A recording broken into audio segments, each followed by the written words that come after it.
시어머니의 손바닥이 제 뺨을 때렸습니다. 머리가 옆으로 꺾이며 귀가 윙 울렸습니다. 장례식장 빈소 한가운데에서 엄마 영정 사진 바로 앞에서 뺨을 맞은 거였습니다. 엄마 없으니까 이제 더 기어오르려고? 꿈도 꾸지 마. 어머님, 제가 뭘 잘못... 변명조차 허락되지 않았습니다. 시어머니는 제 말을 자르며 빈소 전체가 들을 만큼 큰 목소리로 외쳤어요. 시어머니 앞에서 대들어? 그래, 이제 친정엄마 없으니까 무서울 게 없지. 천한 것이 어디서 버릇없이 굴어. 시어머니가 다시 손을 들어 올렸습니다. 저는 반사적으로 눈을 감았어요. 또 맞겠구나. 그런데 엄마 장례식장에서까지 맞게 될 줄은 몰랐습니다. 그 순간이었어요. 누군가 시어머니의 손목을 붙잡았습니다. 제 동생 거드리면 가만 안 있겠습니다. 낮고 단단한 목소리였어요. 빈소안 공기가 싸늘하게 얼어붙었습니다. 저는 눈을 떴어요. 검은 정장을 입은 남자가 시어머니 앞에 서 있었습니다. 어디서 나타난 건지 뭐야? 몰랐습니다. 누구야 당신? 시어머니가 소리쳤습니다. 손목을 빼려고 버둥거렸지만 남자는 놓지 않았어요. 시어머니를 차갑게 바라보고 있었습니다. 아무 표정 없이 눈빛만은 얼음장처럼 차가웠어요. 그 눈빛에 시어머니가 움찔하는 게 보였습니다. 저는 바닥에 주저앉은 채로 그 남자의 얼굴을 올려다본 순간 심장이 멎는 것 같았습니다. 오빠였어요. 12살 터울의 오빠. 해외에 있다고만 알았던 오빠. 결혼식에도 안 오고 제가 힘들다고 했을 때 버티라고만 했던 오빠. 마음도 안 통해서 남보다 못하다고 생각했던 오빠가 거기 서 있었어요. 어떻게 된 거지? 오빠가 왜 여기 있는 거지? 엄마 장례식인 걸 어떻게 알았지? 시어머니가 손목을 뿌리치며 따졌습니다. 당신이 뭔데 남의 진밀에 끼어들어? 여기가 어디라고? 오빠가 천천히 입을 열었어요. 제 어머니 장례식장입니다. 그리고 수연이 오빠고요. 시어머니의 얼굴이 굳어졌습니다. 눈이 커졌어요. 오빠가 시어머니에게서 시선을 떼지 않은 채 말했어요. 경고는 한 번만 합니다. 다시 제 동생한테 손대면 그때는 가만두지 않겠습니다. 하지만 시어머니는 몰랐을 겁니다. 저 검은 정장 차림의 남자가 누구인지, 왜 그토록 눈빛이 차가운지, 그리고 이 장례식장에서 시작된 일이 어떻게 끝날지를요. 엄마 영정 사진 속에서 엄마가 웃고 있었습니다. 마치 다 알고 있다는 듯이요. 걱정 마라, 엄마가 다 준비해뒀다. 그렇게 말하는 것 같았어요. 저는 아직 몰랐습니다. 오빠가 왜 그토록 오랫동안 멀리 있었는지를요. 오빠가 어떤 일을 하는 사람인지, 엄마가 돌아가시기 전에 오빠한테 무슨 부탁을 했는지를요. 그리고 저 녹음기가 시어머니의 인생을 어떻게 박살낼지, 이제부터 그 이야기를 들려드리겠습니다. 시작 전에 구독과 좋아요 눌러주시고, 지금 어디에서 듣고 계신지 남겨주시면 그 자리에도 행운이 함께하길 바라겠습니다. 수연에게 오빠라는 존재는 어린 시절 희미한 기억 속에만 남아 있었습니다. 12살 터울이었습니다. 수연이 초등학교에 입학할 무렵 오빠 민주는 이미 20살 청년이었습니다. 같은 집에서 살았지만 함께 보낸 시간은 손에 꼽을 정도였어요.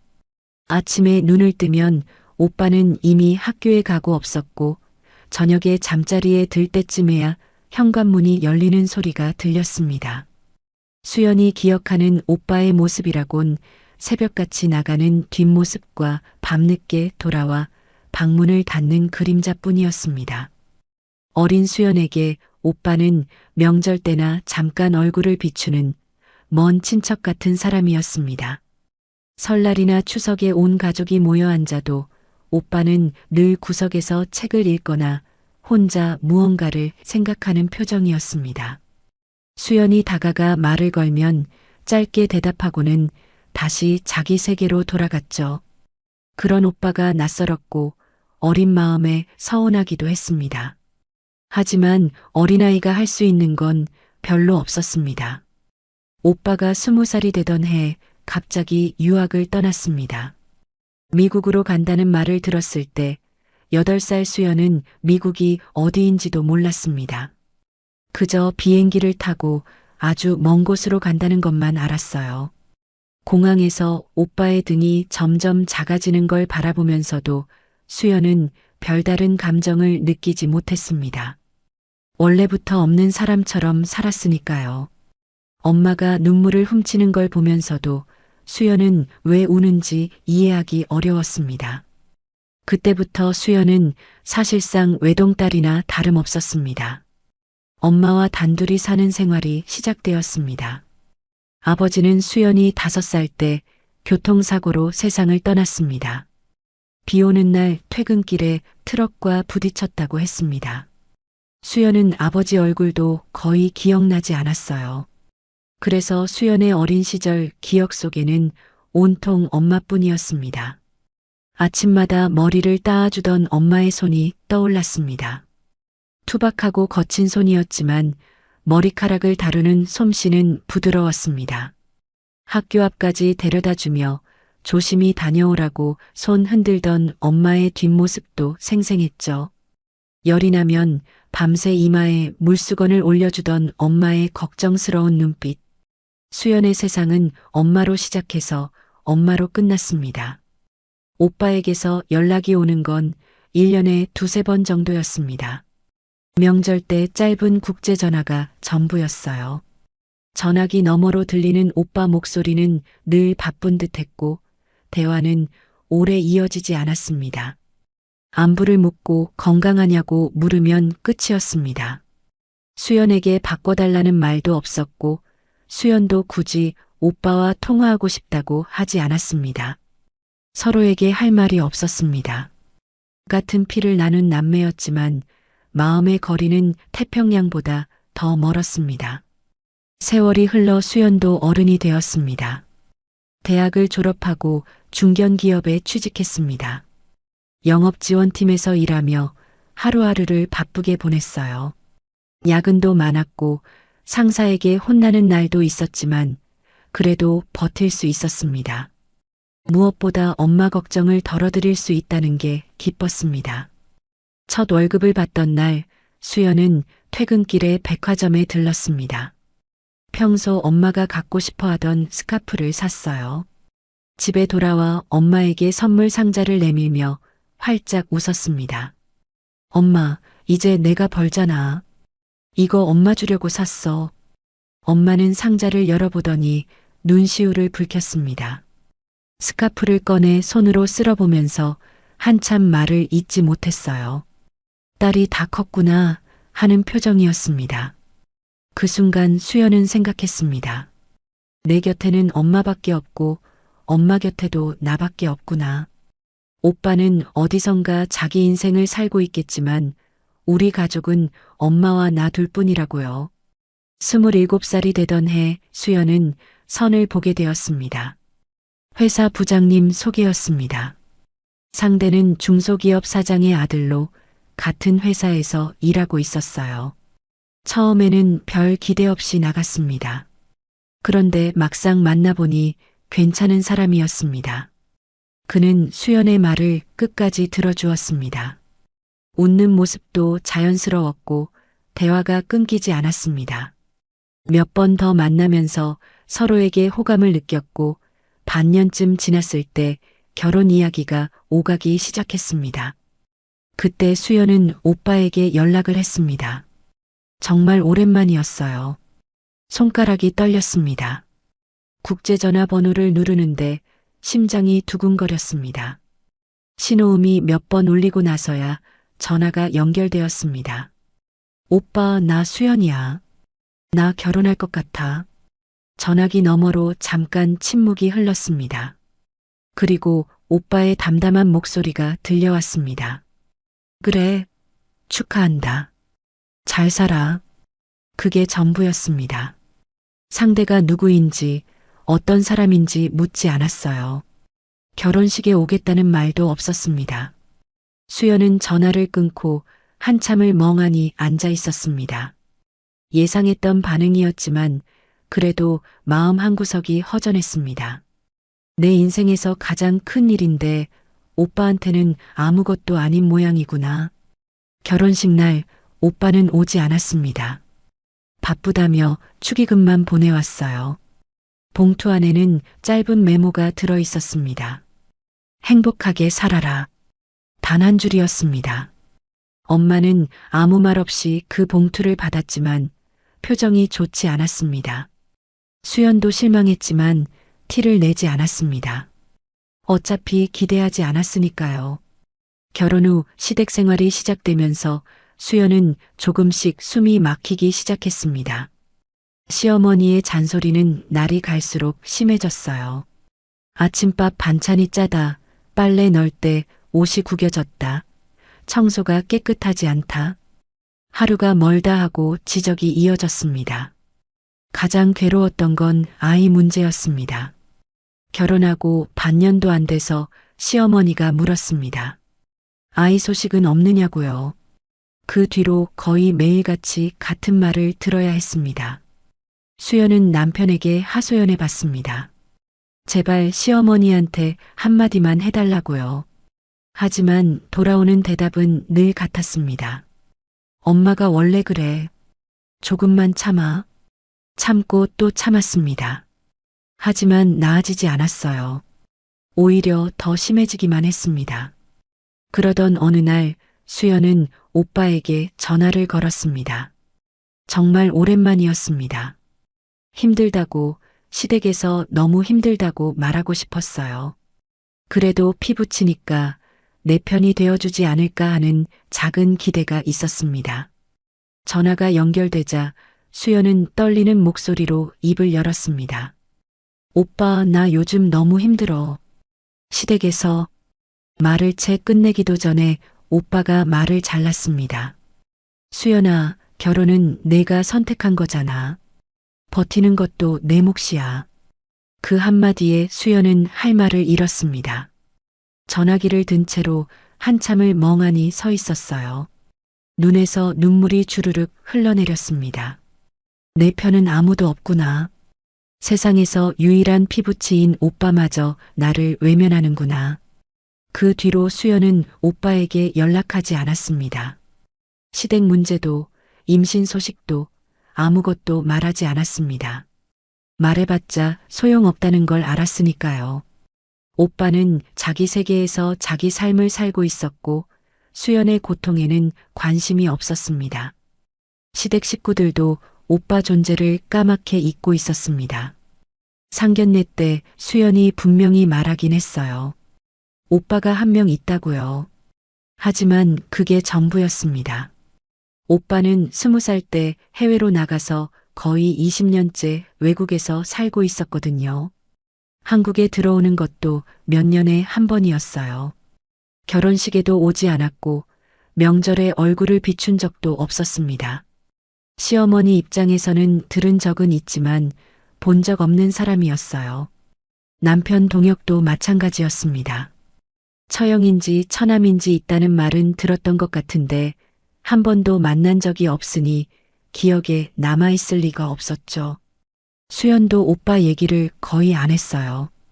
할 얘기가 없었으니까요. 1년에 한두 번 짧은 국제전화가 전부인 사이였거든요.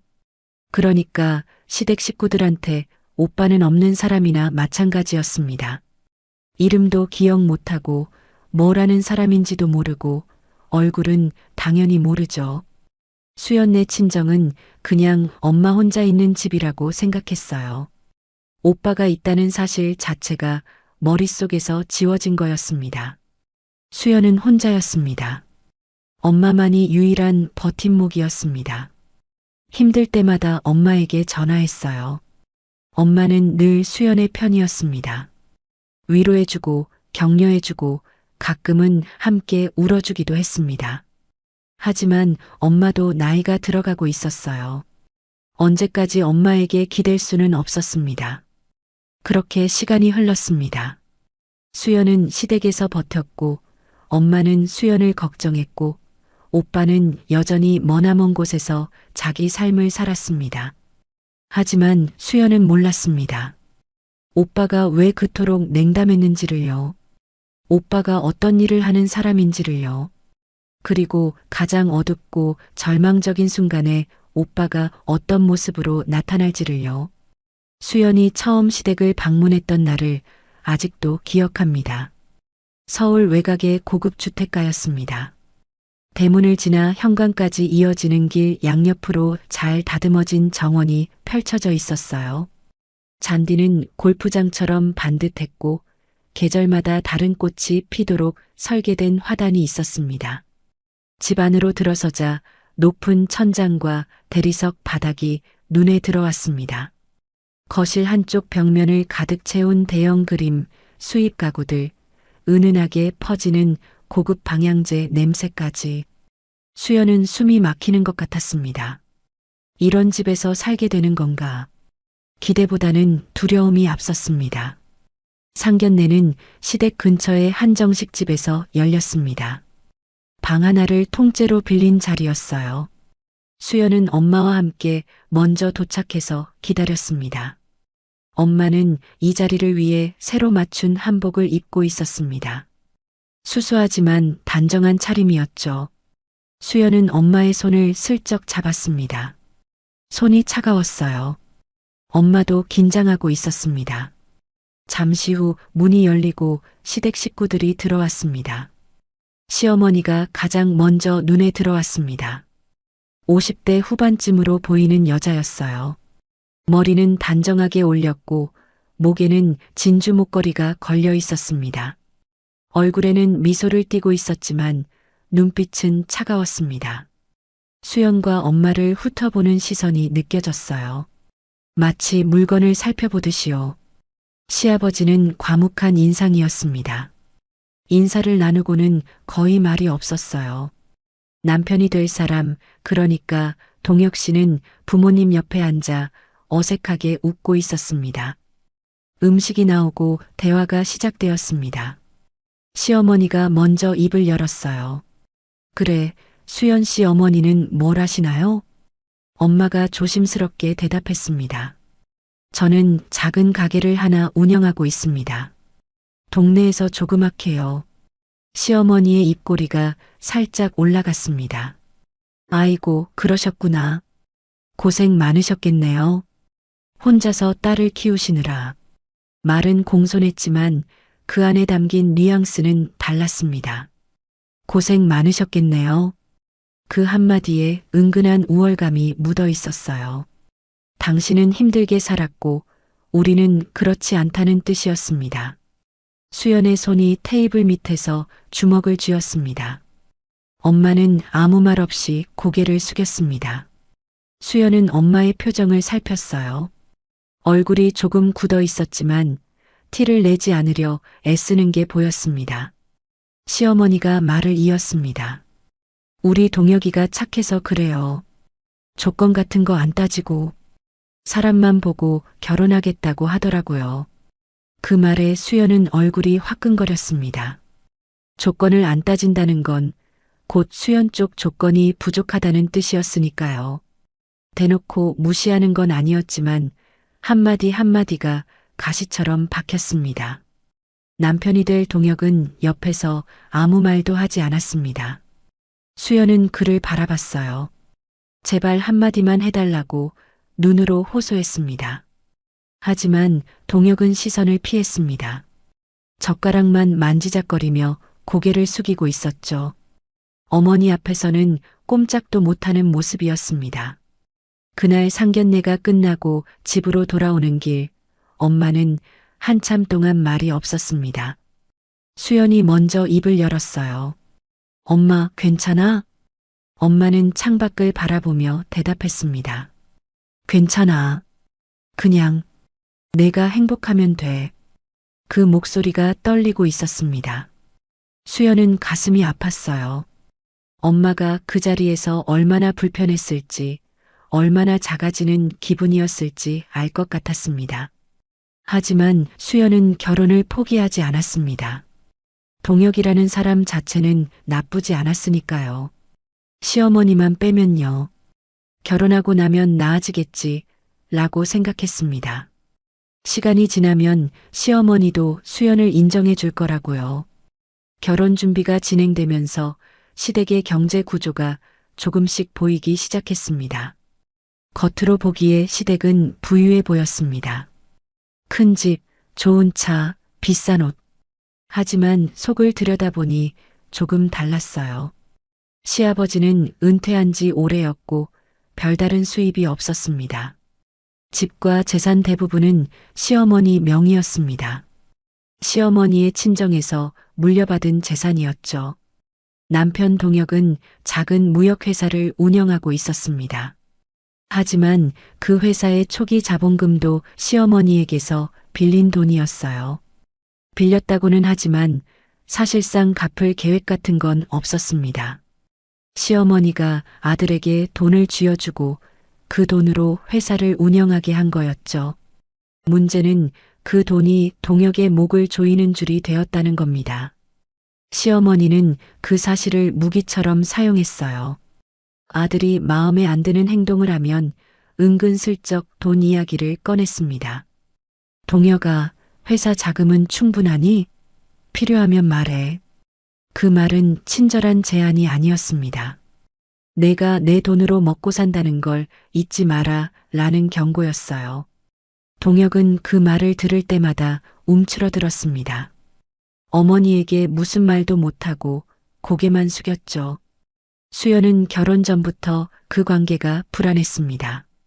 남편이 될 사람이 어머니 앞에서 이렇게 작아지는데 결혼 후에는 어떨까요? 시어머니와 갈등이 생기면 동혁은 누구 편을 들까요? 답은 뻔했습니다. 돈줄을 쥔 어머니 편이겠죠. 하지만 수연은 그 불안을 애써 무시했습니다. 사랑하니까 라고 스스로를 설득했어요. 동혁이 나를 사랑하니까 괜찮을 거야. 결혼하면 달라지겠지. 지금은 좀 그래도 나중에는 내 편이 되어줄 거야. 그렇게 믿고 싶었습니다. 상견례 자리에서 시어머니가 엄마를 무시할 때 수연은 오빠 생각이 잠깐 스쳤습니다. 만약 오빠가 여기 있었다면 어땠을까? 오빠가 어떤 사람인지 시댁에서 알았다면 저렇게 함부로 대했을까? 하지만 수연은 되도록이면 오빠 이야기를 꺼내지 않았습니다. 연락도 잘 안 하는 오빠를요. 결혼식에도 오지 않을 오빠를요. 그런 오빠를 뭐하러 언급합니까? 괜히 말했다가 더 복잡해지기만 할 것 같았습니다. 결혼식 날짜가 잡혔습니다. 시댁에서 비용을 대부분 부담했어요. 예식장도 시어머니가 골랐고 식순도 시어머니 마음대로 정해졌습니다. 수연은 의견을 내보려 했지만 번번이 묵살되었어요. 신부가 뭘 알아? 어른들이 하라는 대로 해. 시어머니의 말에 수연은 입을 다물었습니다. 동혁도 아무 말 하지 않았어요. 그저 웃기만 했습니다. 결혼식 당일 수연은 웨딩드레스를 입고 거울 앞에 섰습니다. 예쁘다고 해야 할 텐데 기분이 이상했어요. 설레기보다는 무거웠습니다. 어깨를 짓누르는 것 같은 느낌이었죠. 이 결혼이 정말 잘하는 건지 문득 의문이 들었습니다. 하지만 이미 늦었습니다. 하객들이 기다리고 있었고 엄마가 복도에서 수연을 기다리고 있었어요. 수연은 심호흡을 하고 문을 열었습니다. 버질로드를 걸을 때 수연은 하객석 한쪽을 힐끗 봤습니다.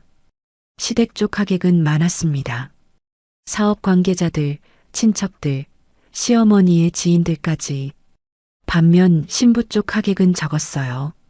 엄마와 엄마 친구 몇 분, 수연의 회사 동료 몇 명이 전부였습니다. 그 대비가 너무 선명했습니다. 수연은 엄마를 찾아 눈을 맞췄어요. 엄마는 손수건으로 눈가를 훔치며 미소 짓고 있었습니다. 딸의 결혼을 축하하는 얼굴이었지만 어딘가 쓸쓸해 보이기도 했습니다. 결혼식이 끝났습니다. 수연은 이제 이 시댁의 며느리가 되었습니다. 새로운 가족이 생긴 거였어요. 하지만 수연은 알지 못했습니다. 그날부터 시작될 지옥 같은 나날들을요. 시어머니의 진짜 얼굴이 무엇인지를요. 그리고 그 모든 것의 시작에는 돈이 있었습니다. 시어머니가 쥐고 있는 돈, 남편의 목줄이 된 돈, 수연의 인생을 옥죄게 될 그 돈이요. 결혼 후 첫 해가 지나갈 무렵 수연은 임신 사실을 알게 되었습니다. 병원에서 임신 확인서를 받아들었을 때 수연의 눈에 눈물이 고였어요. 기다리고 기다리던 소식이었습니다. 시어머니의 끊임없는 잔소리, 아이는 언제 낳을 거냐는 압박에 시달리던 날들이었거든요. 매달 생리를 할 때마다 시어머니의 한숨 섞인 눈빛을 견뎌야 했습니다. 이제 조금은 나아지겠지 라고 생각했어요. 아이가 생기면 시어머니도 태도가 달라지지 않을까요? 집으로 돌아와 남편에게 먼저 알렸습니다. 여보, 나 임신했어. 동혁의 얼굴이 환해졌습니다. 진짜? 라고 물으며 수연을 안아주었어요. 그 순간만큼은 행복했습니다. 우리 가족이 생기는구나 라는 설렘이 가슴을 채웠죠. 동혁은 수연의 배에 손을 대며 웃었어요. 오랜만에 보는 다정한 모습이었습니다. 시어머니에게 소식을 전하자 반응이 의외였습니다. 그래, 잘 됐네. 그게 전부였어요. 기뻐하는 것 같기도 하고 아닌 것 같기도 했습니다. 시어머니의 표정은 늘 읽기 어려웠어요. 눈은 웃는 것 같은데 입꼬리는 올라가지 않았습니다. 하지만 수연은 좋은 쪽으로 해석하려 했습니다. 원래 감정 표현을 안 하시는 분이니까 속으로는 기뻐하시겠지. 하지만 임신 후 시어머니의 태도는 전혀 나아지지 않았습니다. 오히려 더 심해졌어요. 시댁일이 수연에게 쏟아지기 시작했습니다.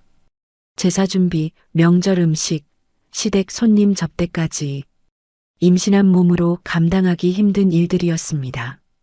무거운 냄비를 들어야 했고 오래 서서 요리를 해야 했어요. 다리가 붓고 허리가 아팠지만 쉴 수 없었습니다. 임신했다고 누워만 있을 거야? 움직여야 순사네. 시어머니는 그렇게 말했습니다. 수연은 반박할 수 없었어요. 며느리가 시어머니 말에 대들 수는 없으니까요. 무거운 몸을 이끌고 부엌에 서서 음식을 만들고 청소를 하고 빨래를 했습니다. 손이 트고 발목이 부어올랐지만 누구도 신경 쓰지 않았어요. 입덧이 심한 날에도 쉴 수 없었습니다. 어느 날 아침 수연은 속이 너무 울렁거려서 화장실로 뛰어갔어요. 한참을 토하고 나와 소파에 앉으려는데 시어머니가 눈을 흘겼습니다. 거실 문 앞에 팔짱을 끼고 서 있었어요. 왜 이렇게 유난이야? 다른 사람들은 임신해도 다 일하면서 사는데. 그 말에 수연은 아무 대답도 할 수 없었습니다. 목구멍까지 올라온 말을 삼켰어요. 저도 쉬고 싶어요 라고 말하고 싶었지만 입이 떨어지지 않았습니다. 화가 났지만 참아야 했습니다. 남편 동혁은 도움이 되지 않았습니다. 수연이 힘들다고 말해도 돌아오는 대답은 늘 같았어요. 엄마가 원래 그래. 조금만 참아. 아이 낳고 나면 달라지실 거야. 달라지실 거야. 그 말을 몇 번이나 들었는지 모릅니다. 결혼 전에도 결혼 후에도 임신 후에도 똑같은 말이었어요. 하지만 달라지는 건 없었습니다. 시어머니의 태도는 점점 더 거칠어졌어요. 임신 5개월째 되던 날 사건이 터졌습니다. 그날은 시아버지 생신이었어요. 시어머니가 아침부터 음식 준비를 시켰습니다. 수연은 무거운 배를 안고 부엌에서 일했습니다. 다리가 부어올랐지만 쉴 틈이 없었어요. 전을 부치고 나물을 무치고 국을 끓이고 점심즈음 되자 현기증이 밀려왔습니다. 눈앞이 핑 돌았어요. 수연이 잠깐 의자에 앉으려던 순간 시어머니가 들어왔습니다. 뭐해? 왜 앉아 있어? 아직 할 일이 얼마나 많은데. 어머님, 잠깐만요. 좀 어지러워서. 어지럽긴. 내가 임신했을 때는 이것보다 더한 일도 했어. 시어머니의 목소리가 높아졌습니다. 수연은 일어나려고 했어요. 하지만 그 순간 시어머니가 수연의 팔을 확 잡아당겼습니다. 갑작스러운 힘에 몸이 휘청거렸어요. 균형을 잃은 수연의 몸이 옆으로 기울었습니다. 배가 식탁 모서리에 부딪혔어요. 둔탁한 통증이 온몸으로 퍼졌습니다. 수연은 비명을 지르며 바닥에 주저앉았습니다. 두 손으로 배를 감싸쥐고 몸을 웅크렸어요. 아랫배가 뻣뻣하게 굳어지는 느낌이 들었습니다. 숨을 쉬기가 힘들었어요. 아, 배가, 아기가. 수연의 얼굴이 창백해졌습니다. 식은땀이 등을 타고 흘러내렸어요. 시어머니는 그런 수연을 내려다보며 코웃음을 쳤습니다. 놀라기는커녕 짜증스러운 표정이었어요. 뭘 그렇게 호들갑이야. 살짝 부딪힌 것 가지고. 수연은 그 순간 공포를 느꼈습니다. 이 사람은 정상이 아니구나. 임신한 며느리 배가 부딪혔는데 저런 반응이라니요. 눈앞이 캄캄해졌습니다. 아이에게 무슨 일이 생기면 어떡하지. 그 생각만 머릿속을 맴돌았어요. 다행히 아이는 무사했습니다. 병원에 가서 검사를 받았는데 큰 이상은 없다고 했어요. 의사 선생님은 앞으로 조심하라고, 임산부는 충격을 받으면 안 된다고 당부했습니다. 하지만 수연의 마음에는 깊은 상처가 남았습니다. 그리고 공포가요. 이 집에서 아이를 낳아도 될까? 이 사람들 곁에서 아이를 키울 수 있을까? 그날 밤 수연은 남편에게 말했습니다. 여보, 오늘 어머님이 나를. 동혁이 말을 잘랐어요. 알아. 엄마한테 들었어. 내가 갑자기 쓰러져서 놀라셨대. 좀 조심하지. 임신했으면 더 조심해야지. 수연은 귀를 의심했습니다. 시어머니가 뭐라고 말한 건지 알 수 없었지만 사실과 완전히 다르게 전달된 게 분명했어요. 시어머니가 팔을 잡아당겼다는 건 쏙 빠져 있었습니다. 수연이 반박하려 했습니다. 아니, 그게 아니라 어머님이 내 팔을. 됐어. 엄마도 일부러 그런 거 아니야. 그냥 좀 참아. 동혁의 목소리는 단호했습니다. 더 이상의 대화를 원하지 않는 태도였어요. 피곤하다는 듯이 눈을 감아버렸습니다. 수연은 입을 다물었습니다. 가슴속에서 무언가가 무너져 내리는 소리가 들렸습니다. 남편은 진실을 알고 싶어 하지 않았어요. 아니, 알아도 엄마 편을 들 사람이었습니다. 그 뒤로 비슷한 일이 반복되었습니다. 시어머니는 수시로 수연을 밀치거나 팔을 세게 잡았어요. 대놓고 때리는 건 아니었지만 임신한 몸에는 그것만으로도 충분히 위험했습니다. 수연의 몸에는 멍자국이 늘어갔습니다. 팔뚝, 어깨, 허벅지, 옷으로 가려지는 곳에만 생겼어요. 마치 계산한 듯이요. 얼굴이나 손목처럼 보이는 곳에는 절대 손대지 않았습니다. 수연은 도망치고 싶었습니다. 짐을 싸서 엄마에게로 가고 싶었어요. 이 집을 떠나서 숨 쉴 수 있는 곳으로 가고 싶었습니다. 하지만 그럴 수 없었어요. 뱃속에 아이가 있었으니까요. 혼자라면 떠날 수 있었을 겁니다. 하지만 이 아이는 어떡합니까? 아이의 아빠가 여기 있고 아이의 호적이 이 집안에 올라갈 텐데요. 어느 날 밤 수연은 조심스럽게 말을 꺼냈습니다. 여보, 나 친정에 가서 좀 쉬었으면 해. 출산할 때까지만이라도. 동혁의 표정이 굳어졌습니다. TV를 보던 시선이 수연에게로 향했어요. 갑자기 무슨 소리야? 왜? 여기서는 좀 힘들어서 몸도 안 좋고. 수연의 목소리가 떨렸습니다. 동혁은 한참 동안 수연을 바라보다가 입을 열었습니다. 목소리가 낮아졌어요.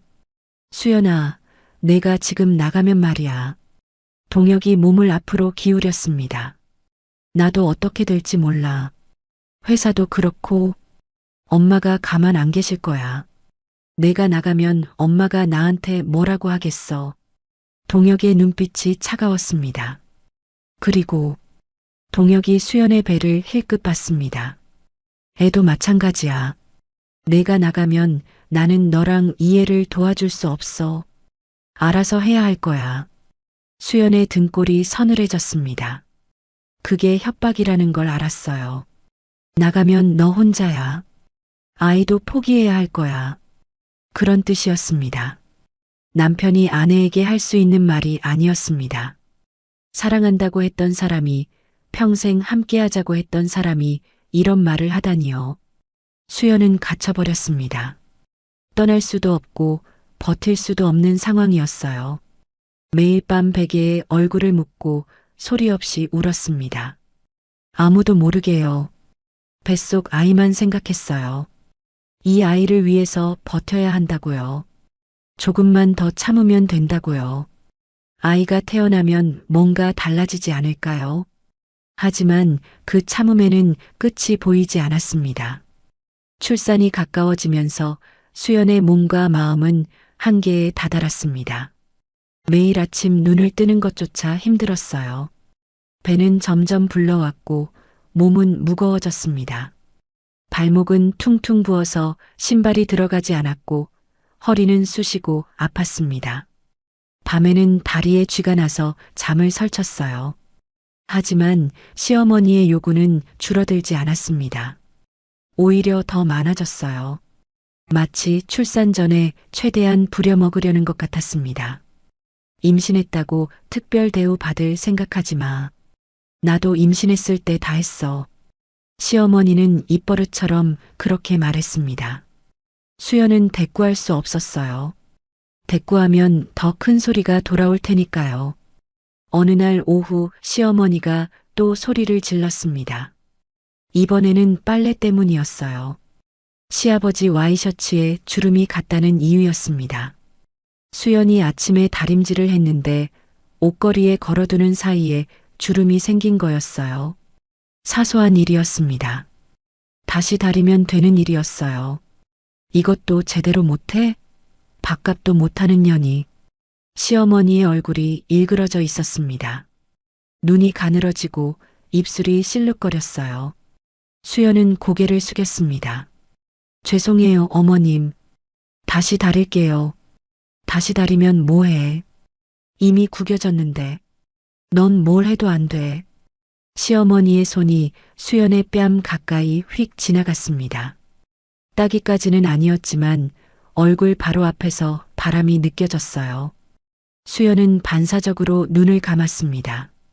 심장이 쿵쿵 뛰었어요. 온몸이 얼어붙은 것 같았습니다. 맞을 뻔했다. 그 생각이 머릿속을 스쳤어요. 수연은 더 이상 참을 수 없었습니다. 그날 밤 수연은 결심했어요. 여기서 나가야 한다. 더 있으면 나도 아이도 위험하다. 남편이 회사에서 돌아오기 전에 짐을 쌌습니다. 꼭 필요한 것만 가방 하나에 담았어요. 속옷 몇 벌, 세면도구, 지갑, 휴대폰 충전기, 산모 수첩도 챙겼습니다. 손이 떨려서 물건을 자꾸 놓쳤어요.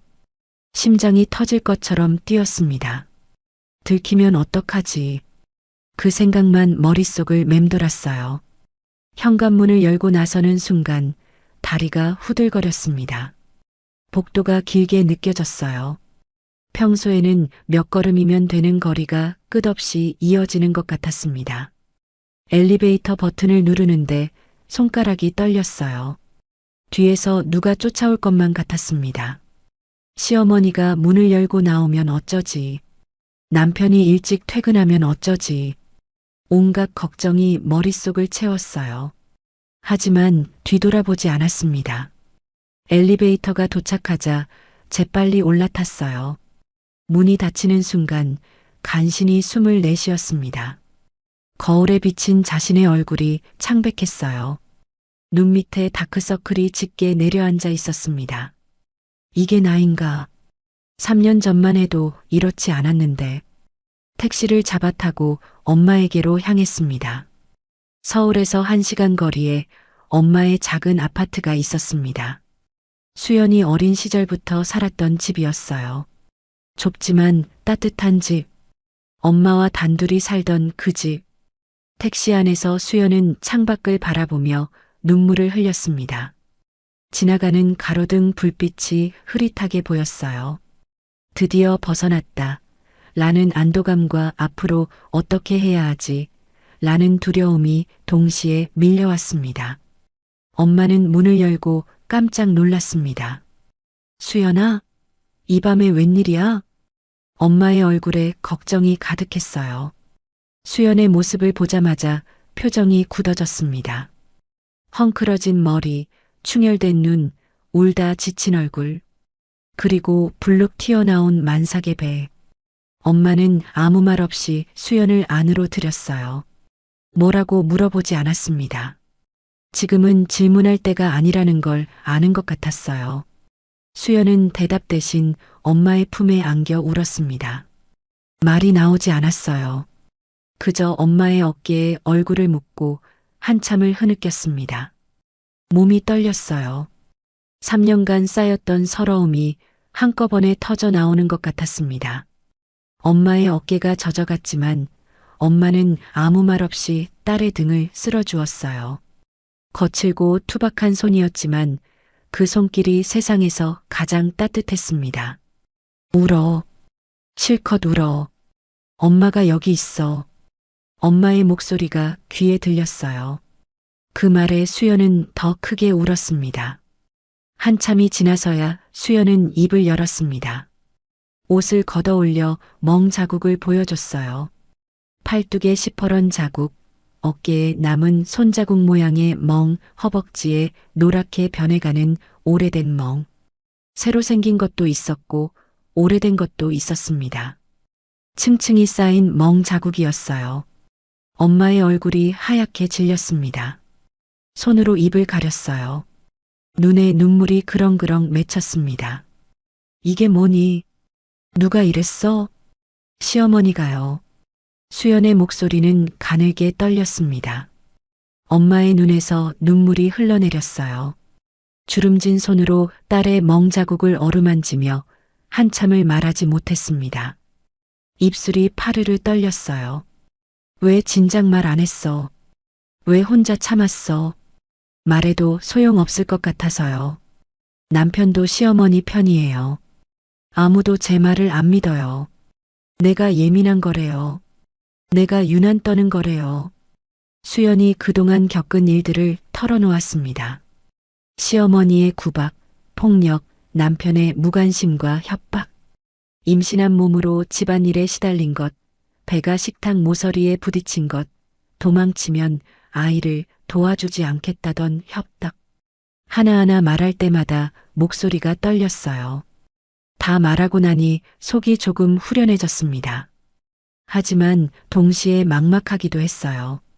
앞으로 어떻게 해야 할지 모르겠어서요.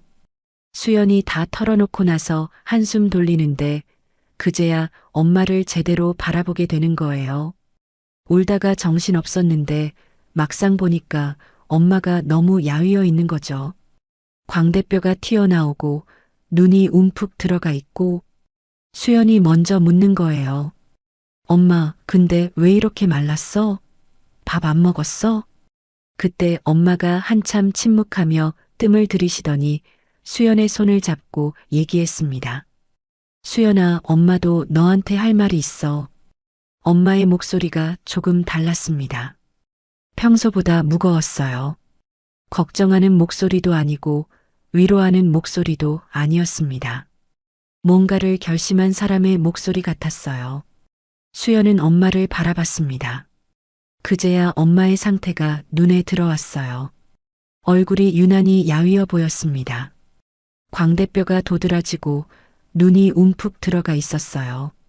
피부에 윤기가 없었습니다. 손도 앙상했어요. 핏줄이 울퉁불퉁 튀어나와 있었습니다. 언제부터 이렇게 말랐지? 수연은 자신의 일에만 정신이 팔려서 엄마를 제대로 보지 못했던 거였어요. 미안함이 밀려왔습니다. 엄마, 왜 그래? 무슨 일 있어? 어디 아파? 엄마가 잠시 침묵했습니다. 창밖의 어둠을 바라보고 있었어요. 한참을 망설이는 것 같았습니다. 그리고 천천히 입을 열었어요. 엄마가 병원에 다니고 있어. 수연의 심장이 철렁 내려앉았습니다. 병원? 왜? 어디가 아픈 거야? 엄마는 대답 대신 서랍에서 서류를 꺼냈습니다. 병원 진단서였어요. 수연은 그 종이를 받아들었습니다. 손이 떨렸습니다. 글씨가 잘 읽히지 않았어요. 눈에 눈물이 고여서요. 최장암 사기. 그 글자가 눈에 들어왔습니다.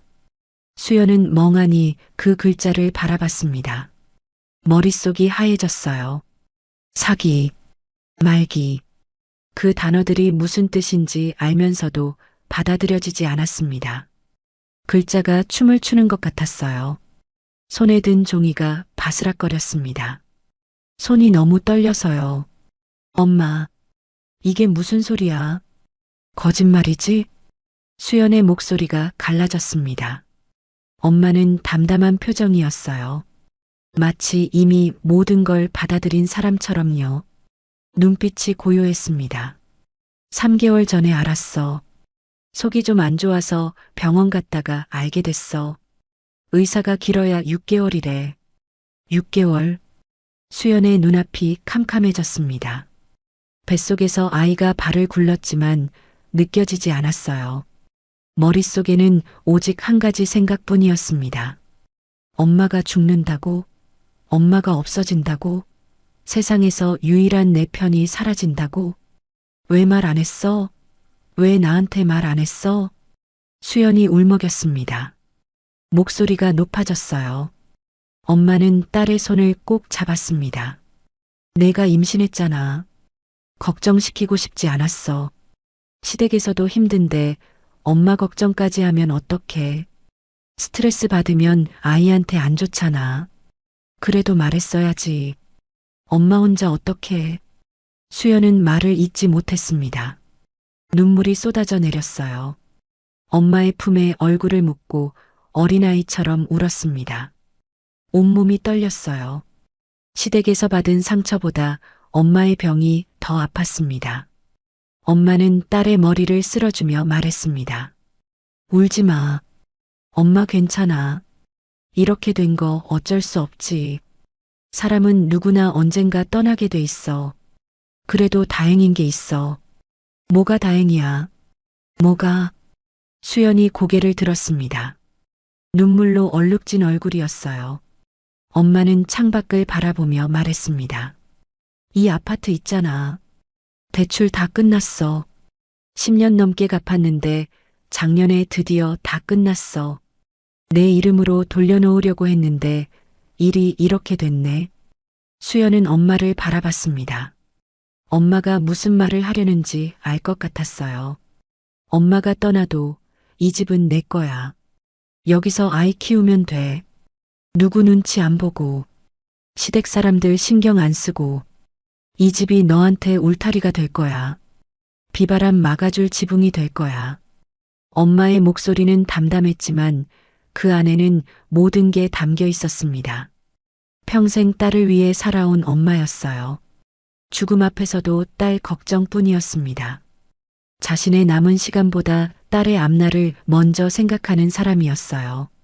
수연은 그 밤 한숨도 자지 못했습니다. 엄마 옆에 누워서 엄마의 숨소리를 들었어요.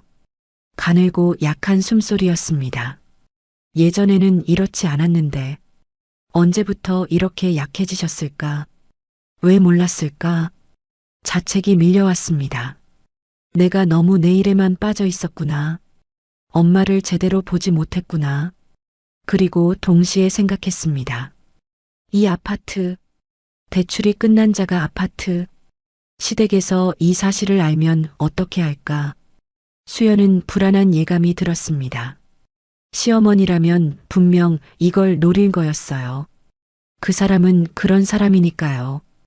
돈이라면 어떤 짓이든 할 사람이었습니다. 장례비 명목으로, 간병비 명목으로 어떻게든 손을 대려고 할 거였어요. 하지만 수연은 그때 몰랐습니다. 자신의 예감이 얼마나 정확한지를요. 그리고 시어머니가 얼마나 빨리 움직일지를요. 수연이 친정에 온 지 일주일도 되지 않아서였습니다. 그 일주일 동안 수연은 엄마 곁에서 시간을 보냈어요. 엄마에게 밥을 차려드리고 약 챙겨드리고 병원에 함께 다녔습니다. 엄마의 상태는 눈에 띄게 안 좋았어요. 하루가 다르게 야위어 갔습니다. 하지만 엄마는 불평 한마디 하지 않았어요. 오히려 수연을 걱정했습니다. 너 배가 많이 불렀네. 무거워서 힘들지? 좀 쉬어. 그런 엄마를 보며 수연은 가슴이 아팠습니다. 남편 동혁에게서 매일 전화가 왔어요. 하지만 받지 않았습니다. 그런데 계속 피하기만 할 수 없어서 전화기를 들고 잠시 망설였습니다. 받고 싶지 않았어요. 화면에 뜬 남편 이름을 보자 가슴이 답답해졌습니다. 온갖 기억이 떠올랐어요. 시어머니 편만 들던 모습, 나가면 아이도 안 도와주겠다던 협박. 하지만 피할 수는 없었습니다. 받지 않으면 더 귀찮아질 테니까요. 직접 찾아올지도 모르고요. 수연아, 어디야? 동혁의 목소리는 의외로 부드러웠습니다. 화가 나 있을 줄 알았는데 그렇지 않았어요. 오히려 걱정하는 듯한 말투였습니다. 수연은 경계심이 들었어요. 평소와 다른 태도가 오히려 불안했습니다. 뭔가 이상했어요. 친정이야. 알아. 엄마가 많이 편찮으시다며? 수연은 움찔했습니다. 어떻게 알았지? 수연은 남편에게 엄마 병에 대해 말한 적이 없었어요. 그런데 어떻게요? 심장이 두근거렸습니다. 누가 그래? 우리 엄마가 알아보셨어. 장모님 병원 다니시는 거. 수연의 등골이 서늘해졌습니다. 시어머니가 엄마의 병을 알아냈다고요? 어떻게요? 그리고 왜요? 머릿속에 수많은 의문이 떠올랐습니다. 시어머니가 친정 엄마에게 관심을 가질 이유가 없었어요. 그동안 무시하고 깔보기만 했으면서요. 상견례 때부터 지금까지 친정을 무시하는 말만 했잖아요. 동혁이 말을 이었습니다. 우리 엄마가 그러시는데 장모님을 우리 쪽으로 모시고 오래. 좋은 병원도 알아봐드리고 간병도 도와드리겠대. 우리 쪽 병원이 더 좋을 거야. 수연은 귀를 의심했습니다. 시어머니가? 그 시어머니가? 평소에 친정엄마를 그렇게 무시하던 사람이 갑자기 간병을 도와주겠다고요? 상견례 때 고생 많으셨겠네요. 라고 비꼬던 사람이요? 임신한 며느리를 밀치고 때리던 사람이 갑자기 사돈 걱정을요?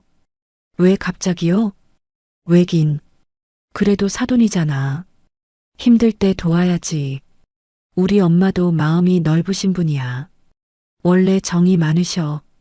동혁의 말은 그럴듯했지만 수연은 믿을 수 없었습니다. 시어머니가 그런 사람이 아니라는 걸 너무 잘 알았으니까요. 3년 동안 지켜본 사람이었어요. 이유 없이 친절하게 굴 사람이 아니었습니다. 분명히 다른 속셈이 있을 거였어요. 며칠 뒤 시어머니가 직접 전화를 했습니다. 수연은 전화기 화면을 보고 심장이 쿵 내려앉았어요. 시어머니 이름이 떠 있었습니다. 받고 싶지 않았지만 무시할 수도 없었어요. 무시하면 더 큰 일이 생길 것 같았습니다. 떨리는 손으로 통화 버튼을 눌렀어요. 수연아, 어머니 많이 편찮으시다며? 내가 아는 병원이 있어. 거기로 옮기시면 좋겠는데. 내가 원장이랑 아는 사이야. 목소리가 너무 친절했습니다. 평소와 완전히 다른 말투였어요. 마치 다른 사람 같았습니다. 꿀 바른 듯 달콤한 목소리였어요. 수연은 소름이 끼쳤습니다. 본능적으로 위험을 느꼈어요. 이건 뭔가 이상하다. 어머님 괜찮아요. 지금 다니는 병원도 좋아요.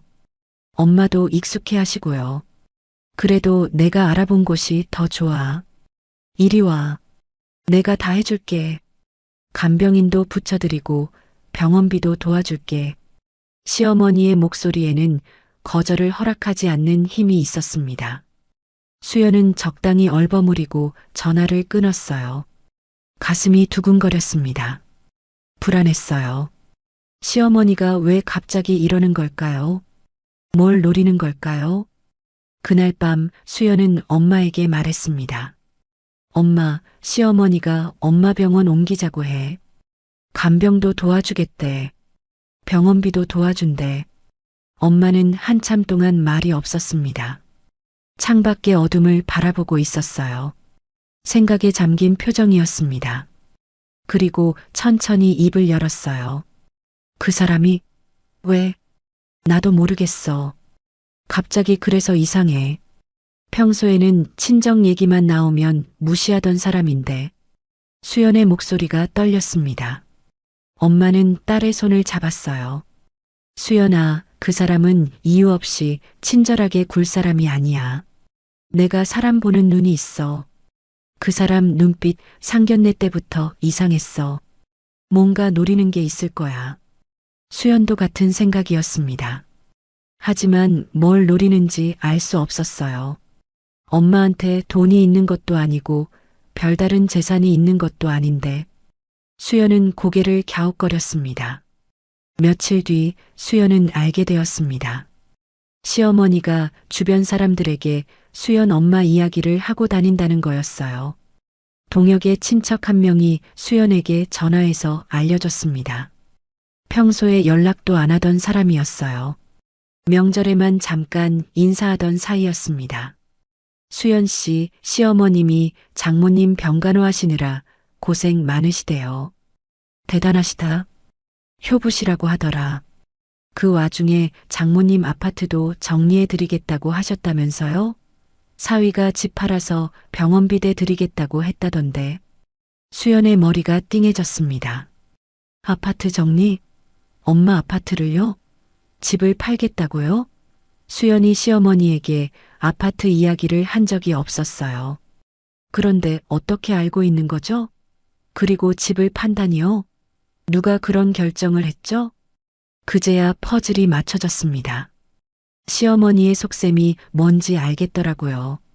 엄마의 말기암 소식, 그리고 대출 없는 자가 아파트. 이 두 가지 정보가 시어머니 귀에 들어간 거였어요. 아마 동혁이 무심코 말했겠죠. 수연이 친정에 왔다고, 장모님이 아프시다고, 아파트가 있다고. 그리고 시어머니는 바로 계산을 시작한 겁니다. 간병을 핑계로 접근해서 엄마 재산을 노리는 거였어요. 엄마가 돌아가시면 아파트는 수연에게 상속될 거고 수연은 시댁 며느리니까 결국 시댁 재산이 되는 거라고요. 더 나아가면 간병비 명목으로 돈을 요구하거나 아파트를 팔도록 압박할 수도 있었습니다. 병원비가 비싸니까 아파트 팔아서 충당하자, 이런 식으로요. 시어머니 스타일이었어요. 명분을 만들어서 빼앗는 거죠. 수연은 분노와 두려움이 동시에 밀려왔습니다. 엄마가 죽어가는데 그걸 이용해서 재산을 뺏으려고요?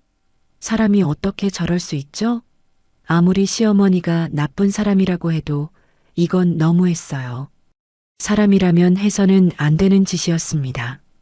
짐승도 저러지는 않을 거예요. 하지만 수연은 어떻게 해야 할지 몰랐습니다. 지금 상황이 너무 취약했어요. 임신한 몸에 엄마는 말기암이고 돌아갈 시댁은 지옥이고 혼자서는 감당할 수 없었습니다. 시어머니의 계략을 알면서도 막을 방법이 없었어요. 법적으로 어떻게 해야 하는지도 몰랐고 도움을 청할 사람도 없었습니다. 시어머니에게서 또 전화가 왔습니다. 수연아, 내가 병원이랑 얘기 다 해놨어. 이번 주 안에 장모님 모시고 와. 입원 수속도 해놨어. 어머님, 아직 생각 중이에요. 엄마도 지금 병원이 좋다고 하셔서. 생각은 무슨 생각이야? 아픈 사람한테 좋은 대로 가는 게 당연하지. 왜 이렇게 고집이야? 내가 뭘 안다고. 시어머니의 목소리가 점점 날카로워졌습니다. 친절한 척하던 가면이 벗겨지고 있었어요. 본색이 드러나기 시작했습니다. 어머님, 조금만 시간을 주세요. 시간은 무슨? 어차피 장모님 시간이 얼마 없잖아. 빨리 결정해. 질질 끌면 때 놓쳐. 전화가 끊겼습니다. 수연은 전화기를 든 채로 한참을 서 있었어요. 손이 떨렸습니다. 시어머니는 엄마가 얼마 못 산다는 걸 알고 있었어요. 그래서 서두르는 거였습니다. 엄마가 돌아가시기 전에 어떻게든 손을 쓰려는 거였어요. 시간이 없으니까 압박하는 거죠. 수연은 그날 밤 베개에 얼굴을 묻고 울었습니다. 엄마는 옆방에서 힘들게 숨을 쉬고 있었고 뱃속 아이는 발을 굴렀습니다. 수연은 두 생명 사이에 끼어서 어쩔 줄 몰랐어요. 어떻게 해야 하지? 어떻게 해야 엄마를 지키고 아이를 지키고 나를 지킬 수 있지? 답이 보이지 않았습니다. 엄마의 상태는 날이 갈수록 나빠졌습니다. 식사량이 줄었고 잠을 잘 못 잤어요. 밤마다 기침을 하셨고 약을 먹어도 통증이 가시지 않는 것 같았습니다. 진통제 용량이 점점 늘어났어요. 얼굴빛은 점점 누렇게 변해갔습니다. 볼은 움푹 들어갔고 눈 밑에는 그늘이 짙어졌어요. 손은 뼈만 남은 것처럼 앙상했습니다. 하지만 엄마는 불평 한마디 하지 않았어요. 오히려 수연을 걱정했습니다. 아침마다 수연을 불러 상태를 확인했어요. 너 얼굴이 왜 그래? 잘 먹어야지. 뱃속에 아기 있잖아. 엄마 걱정하느라 밥을 못 먹으면 어떡해. 엄마는 아픈 몸을 이끌고 수연에게 밥을 차려주려 했습니다. 수연이 말려도 소용없었어요. 부엌에 서서 국을 끓이려다 어지러워서 주저앉기도 했습니다. 그래도 엄마는 멈추지 않았어요. 숟가락 들 힘도 없으면서 딸 밥을 차리려고 했습니다. 그게 엄마였습니다. 죽음 앞에서도 딸 걱정밖에 모르는 사람이었죠. 엄마, 내가 할게. 제발 좀 쉬어. 수연이 애원해도 엄마는 고개를 저었어요. 엄마가 해줄 수 있을 때 해줘야지. 곧 못하게 될 텐데. 그 말에 수연은 울컥했습니다. 눈물을 참느라 고개를 돌렸어요. 어느 날 밤 엄마가 수연을 불렀습니다. 수연아, 잠깐 이리 와봐. 엄마는 침대에 앉아 있었어요. 옆에는 서류 봉투가 놓여 있었습니다. 두툼한 봉투였어요. 뭔가 많이 들어있는 것 같았습니다.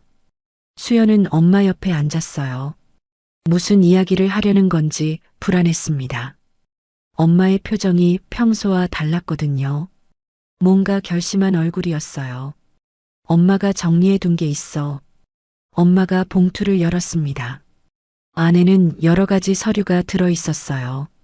아파트 등기부등본, 통장 사본, 보험 증서, 그리고 메모 한 장.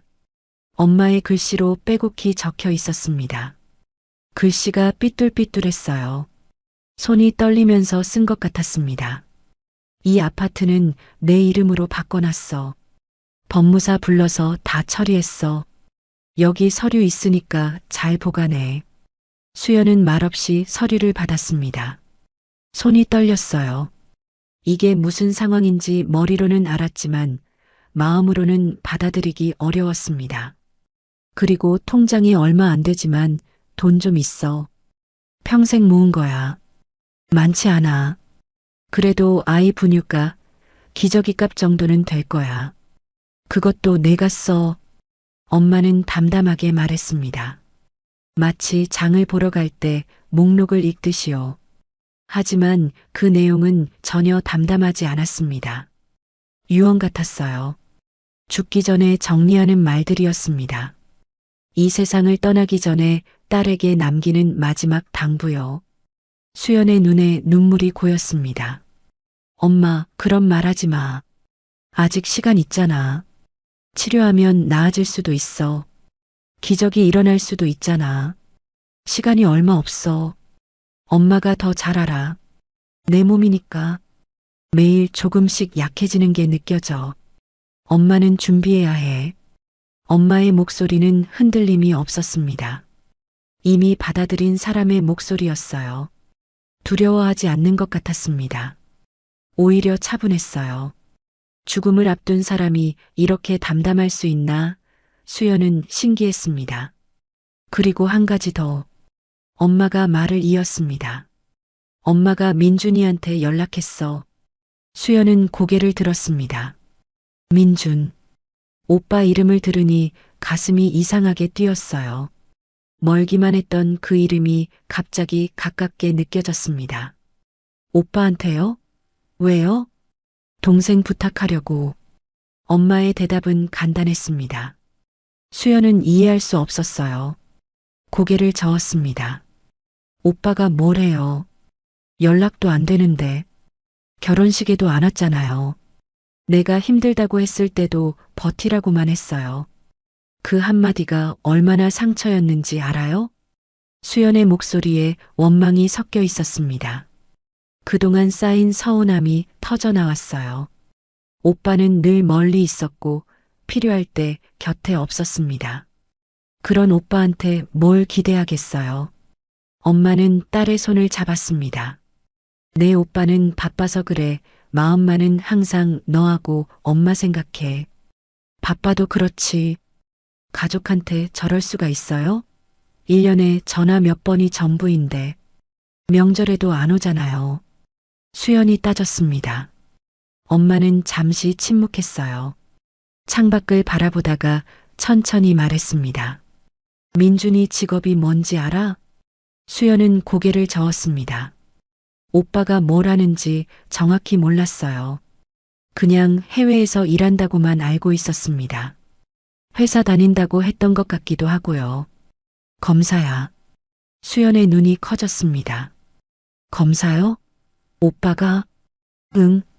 지방에 있다가 지금은 서울지검에 있어. 해외 다닌 건 파견 때문이었고 국제범죄 담당이었어.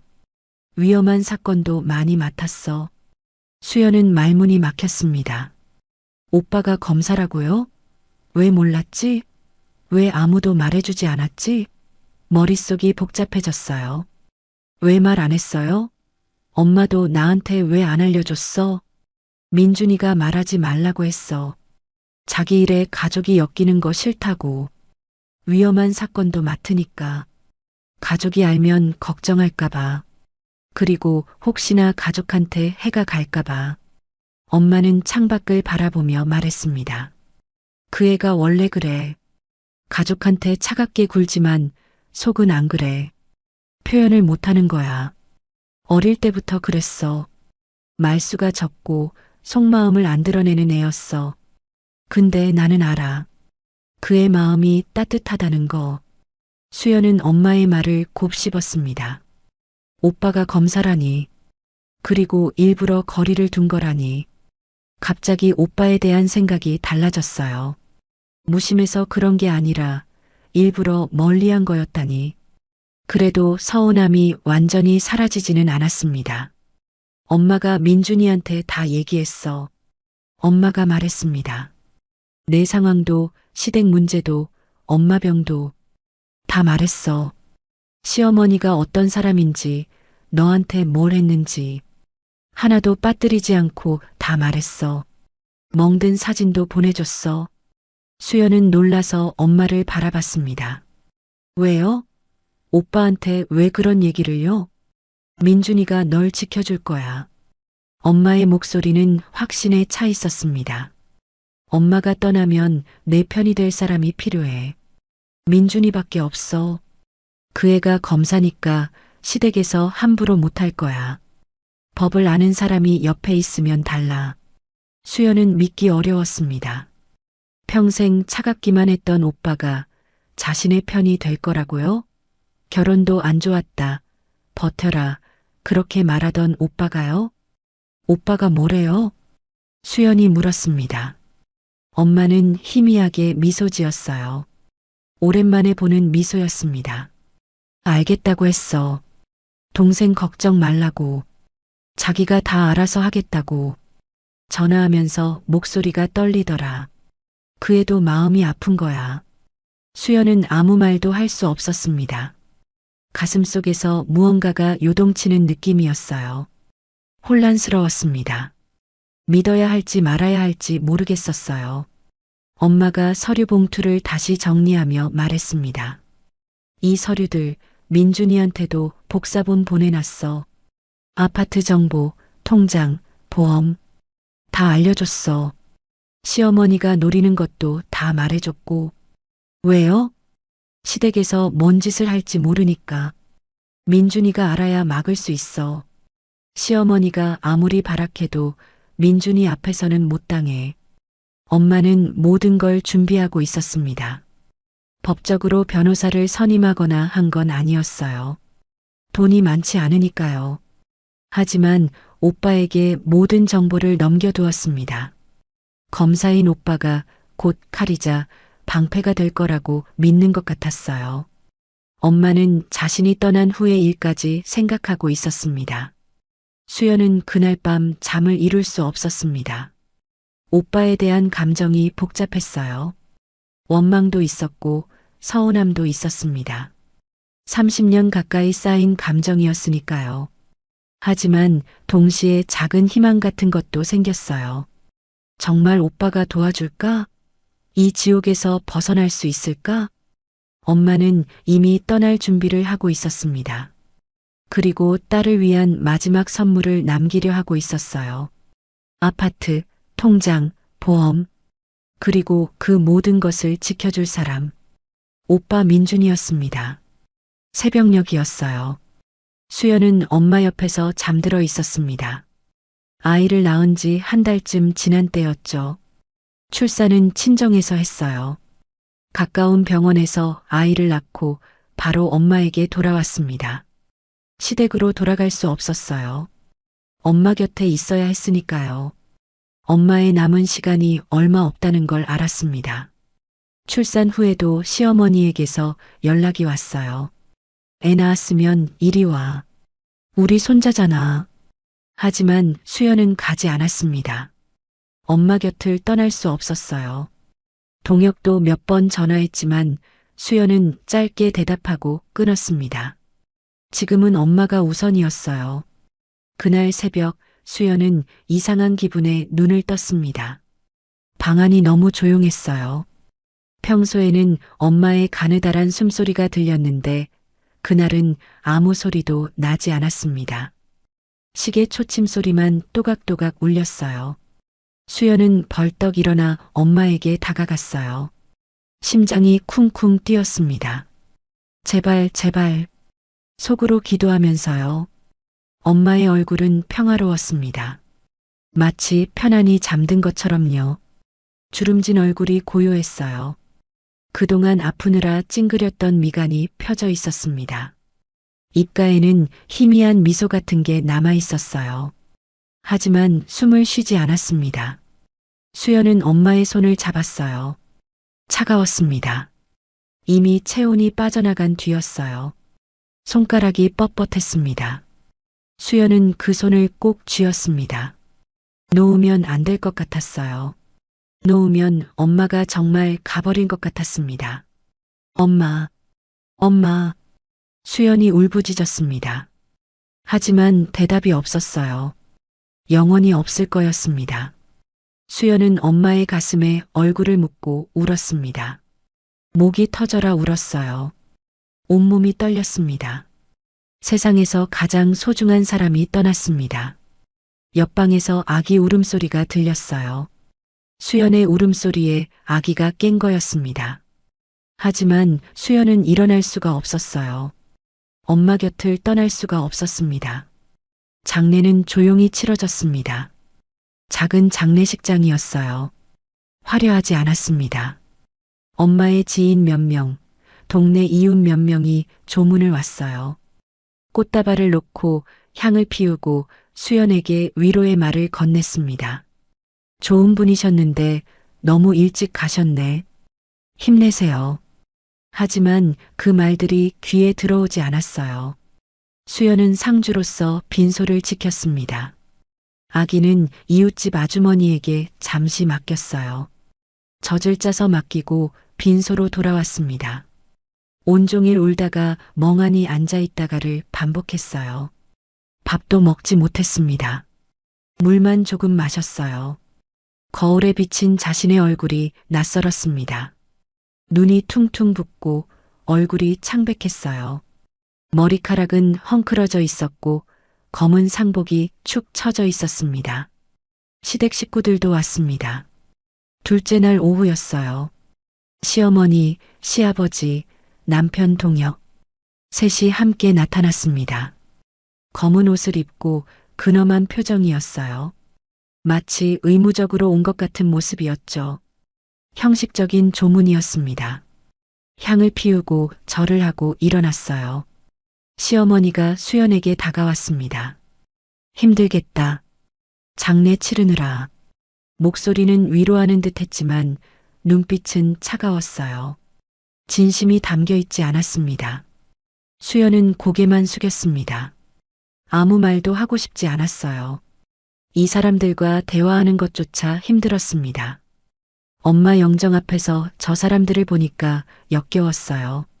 조문객이 빠지고 빈소가 한산해졌을 때였습니다. 시어머니가 갑자기 말을 꺼냈어요. 주위에 다른 사람이 없는 걸 확인하고 나서요. 목소리를 낮췄습니다. 수연아, 이제 장모님도 돌아가셨으니 우리 집으로 돌아와야지. 수연은 고개를 들었습니다. 엄마 영정 사진 앞에서 그런 말을 하다니요. 장례도 안 끝났는데요. 아직 장례도 안 끝났어요. 그건 알아. 근데 장례 끝나면 바로 와. 알겠지? 아기도 데리고. 우리 손자잖아. 시어머니의 목소리에는 명령하는 듯한 힘이 있었습니다. 수연은 대답하지 않았어요. 시어머니가 한 발 더 다가왔습니다. 목소리를 더 낮췄어요. 그리고 이 아파트 말이야. 어차피 너 혼자서 지내기에는 너무 크잖아. 출산한 지 얼마나 됐다고. 아기 키우면서 큰 집에서 청소하고 그러면 힘들잖아. 팔아서 정리하는 게 좋겠어. 돈 되면 우리가 보관해 줄게. 수연의 눈이 커졌습니다.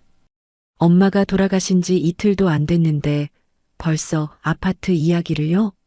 빈소 앞에서요? 엄마 영정 바로 앞에서요? 어머님, 지금 그 이야기를 해야 해요? 수연의 목소리가 떨렸습니다. 분노와 슬픔이 뒤섞인 목소리였어요. 왜? 언젠가는 해야 할 이야기잖아. 빨리 정리하는 게 좋아. 질질 끌면 복잡해져. 세금도 나오고. 시어머니는 당연하다는 듯이 말했습니다. 얼굴에 죄책감 같은 건 없었어요. 수연은 참을 수 없었습니다. 3년간 참았던 분노가 터져나왔어요. 싫어요. 이건 엄마가 저한테 남긴 거예요. 팔지 않을 거예요. 뭐? 시어머니의 얼굴이 굳어졌습니다. 눈이 가늘어졌어요. 너 지금 나한테 대드는 거야? 대드는 게 아니라 사실을 말하는 거예요. 이 집은 제 거예요. 엄마가 저한테 남긴 거예요. 수연의 목소리도 높아졌습니다. 더 이상 참을 수 없었어요. 엄마가 죽었는데 재산 이야기나 하는 사람한테 왜 참아야 하죠? 3년간 참고 참았습니다. 맞고 참고 무시당하고 참고 이제는 못 참겠어요. 시어머니의 눈이 매섭게 변했습니다. 인연이 진짜. 시어머니의 손이 올라갔습니다. 수연은 순간적으로 몸을 움츠렸어요. 뺨을 맞을 거라고 생각했습니다. 눈을 질끈 감았어요. 찰싹 뺨에 불이 붙는 것 같은 통증이 왔습니다. 수연의 고개가 옆으로 꺾였어요. 눈앞에 별이 튀었습니다. 귀가 윙 울렸어요. 빈소 한가운데에서 엄마 영정 사진 앞에서 뺨을 맞은 거였습니다. 광대뼈가 욱신거렸어요. 엄마 없으니까 이제 더 기어오르려고? 꿈도 꾸지 마. 넌 우리 집 며느리야. 내가 뭔데? 시어머니가 이를 갈며 말했습니다. 침이 튀었어요. 얼굴이 일그러져 있었습니다. 다시 손을 들어 올렸어요. 두 번째 손이 날아오려는 순간이었습니다. 누군가 시어머니의 손목을 붙잡았습니다. 누구야? 시어머니가 소리쳤습니다. 뒤를 돌아봤어요. 검은 정장을 입은 남자가 서 있었습니다. 키가 크고 어깨가 넓었어요. 눈빛이 차가웠습니다. 얼굴에는 아무 표정이 없었지만 눈만은 불타고 있었어요. 턱이 굳어 있었습니다. 분노를 억누르고 있는 것 같았어요. 제 동생 거드리면 가만 안 있겠습니다. 낮고 단단한 목소리였습니다. 수연은 그 목소리를 듣고 고개를 들었어요. 눈앞에 있는 남자의 얼굴이 보였습니다. 눈물 때문에 흐릿했지만 분명히 알아볼 수 있었어요. 오빠였습니다. 민준 오빠. 수연은 멍하니 오빠를 바라봤습니다. 오빠가 왜 여기 있지? 언제 온 거지? 연락도 없었는데. 시어머니도 당황한 표정이었어요. 당신 누구야? 손 놔. 놓으라고요? 방금 제 동생을 때리셨죠? 민준의 목소리는 차분했지만 그 안에 분노가 담겨 있었습니다. 손목을 잡은 힘이 강했어요. 시어머니가 얼굴을 찡그렸습니다. 손목이 아픈 모양이었어요. 이 사람이 미쳤나? 손 놓으라고. 경고는 한 번만 합니다. 다시 동생한테 손 떼면 그때는 가만두지 않겠습니다. 민준이 손을 놓았습니다. 시어머니가 손목을 문지르며 뒤로 물러섰어요. 대체 당신이 뭔데 남의 집 일에 끼어들어? 시어머니가 따졌습니다. 민준은 수연 옆에 섰어요. 그리고 시어머니를 똑바로 바라보며 말했습니다. 고인의 아들이자 수연이 오빠입니다. 시어머니의 얼굴이 굳어졌어요. 아들, 수연이한테 오빠가 있어? 예, 있습니다. 민준의 대답은 간단했습니다. 시어머니는 수연을 노려봤어요. 이제야 생각났습니다. 오빠가 있다고 했는데 오랜 시간 얘기도 안 했던 가족이라 잃어버리고 있었습니다. 그리고 수연은 그냥 오빠 옆에 서 있었습니다. 처음으로 누군가 자신의 편에 서 있다는 느낌이 들었습니다. 등 뒤가 든든했어요. 민준이 입을 열었습니다. 장례가 끝날 때까지 조용히 계시죠. 더 소란 피우시면 저도 가만히 있지 않겠습니다. 시어머니는 무언가 말하려다가 입을 다물었습니다. 민준의 눈빛에서 무언가를 느꼈는지 더 이상 대들지 못했어요. 남편 동혁도 옆에서 아무 말 못하고 서 있었습니다. 고개를 숙이고 있었어요. 민준은 조용히 빈소를 둘러봤습니다. 영정사진 속 엄마의 얼굴을 한참 바라봤어요. 표정은 담담했지만 눈가가 살짝 붉어져 있었습니다. 턱이 굳어 있었어요. 감정을 억누르고 있는 것 같았습니다. 그리고 호주머니에서 작은 녹음기를 꺼내 확인하는 게 보였어요. 수연은 그 모습을 보며 생각했습니다. 방금 일어난 모든 일을 녹음하고 있었구나. 시어머니의 말, 뺨 때리는 소리, 아파트 팔라고 압박하는 것까지 다 녹음된 거였어요. 장례는 계속되었습니다. 하지만 분위기는 완전히 달라져 있었어요. 시어머니는 더 이상 함부로 굴지 못했습니다. 민준이 옆에 있었으니까요. 민준은 조용히 빈소를 지켰습니다. 말은 많이 하지 않았지만 존재 자체가 방패가 되었어요.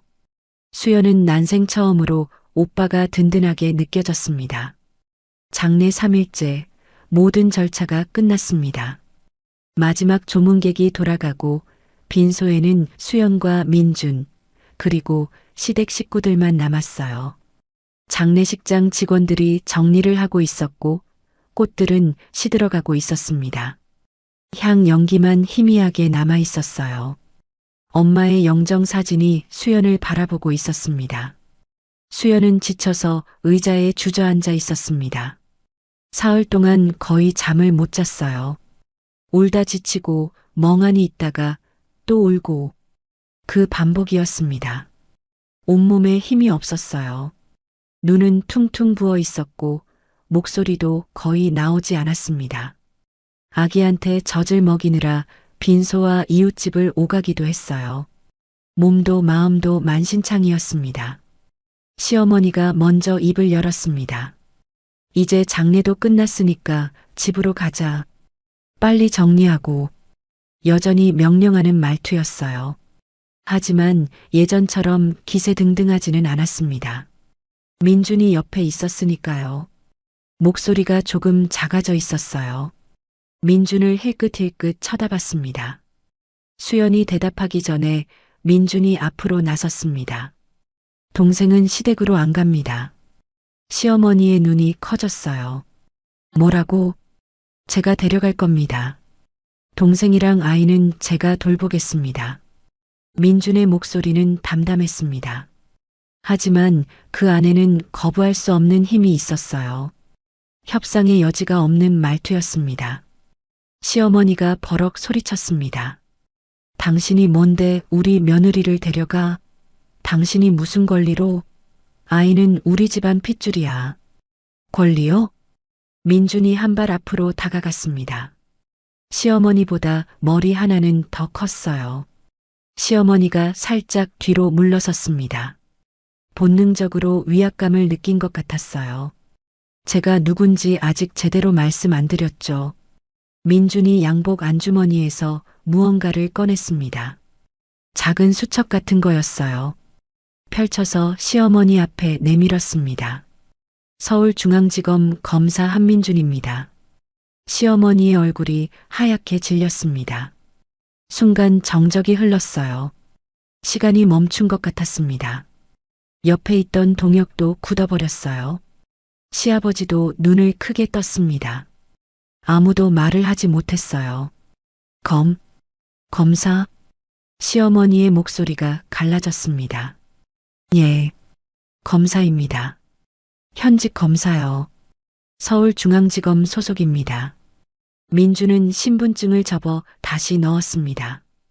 그리고 주머니에서 작은 녹음기를 꺼냈어요. 이게 뭔지 아시죠? 그게 뭔데? 시어머니의 목소리가 떨렸습니다. 얼굴에 핏기가 없었어요.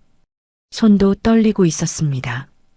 장례 기간 동안 녹음한 겁니다. 처음부터 끝까지요. 하나도 안 빠뜨리고 다 녹음했습니다. 민준이 버튼을 눌렀어요. 녹음기에서 소리가 흘러나왔습니다. 엄마 없으니까 이제 더 기어오르려고? 꿈도 꾸지 마. 시어머니의 목소리였습니다. 선명했어요. 그리고 찰싹하는 소리, 뺨을 때린 소리가 들렸습니다. 장례식장 안에 그 소리가 울려 퍼졌어요. 시어머니의 얼굴이 사색이 되었습니다. 입술이 파르르 떨렸어요. 눈이 흔들리고 있었습니다. 그리고 이것도 있습니다. 민준이 녹음을 더 재생했어요. 이 아파트 말이야. 어차피 너 혼자 관리 못하잖아. 팔아서 정리하는 게 좋겠어. 또 시어머니 목소리였습니다. 장례 중에 아파트 팔라고 압박하던 내용이었어요. 민주는 녹음기를 멈추고 시어머니를 바라봤습니다. 폭행, 협박, 상속방해, 명예훼손. 민준이 차분하게 말했습니다. 손가락을 꼽으며요. 지금 이 자리에서 다 확인됐습니다. 장례식장에서 상주를 폭행한 거예요. 고인 앞에서요. 원하시면 바로 진술 접수할 수 있습니다. 하시겠습니까? 시어머니는 아무 말도 못했습니다. 입술만 파르르 떨렸어요. 눈이 흔들리고 있었습니다. 옆에 있던 시아버지도 당황한 표정이었습니다. 아무 말도 못하고 서 있었어요.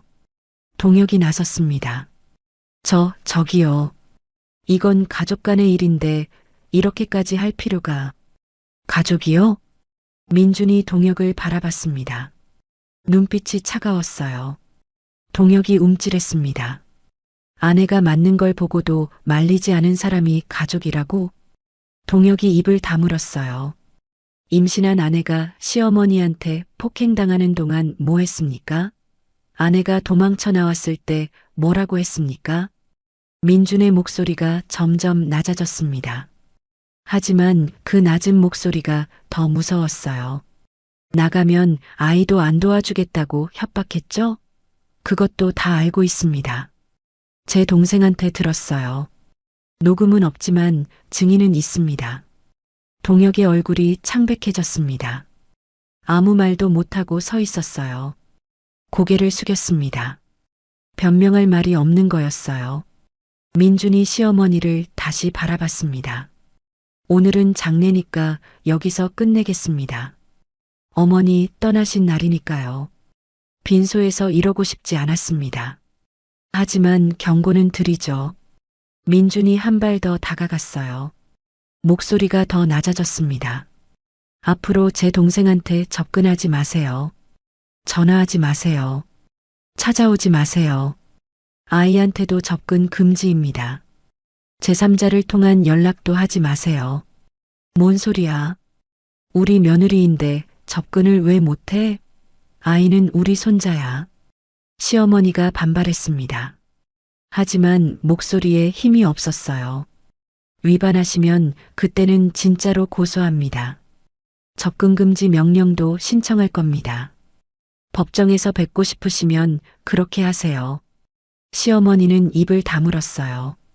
더 이상 할 말이 없는 것 같았습니다. 눈에 두려움이 서려 있었어요. 평생 돈과 힘으로 사람을 눌렀던 사람이 처음으로 법 앞에 서게 된 거였습니다. 민준이 수연에게 손을 내밀었습니다.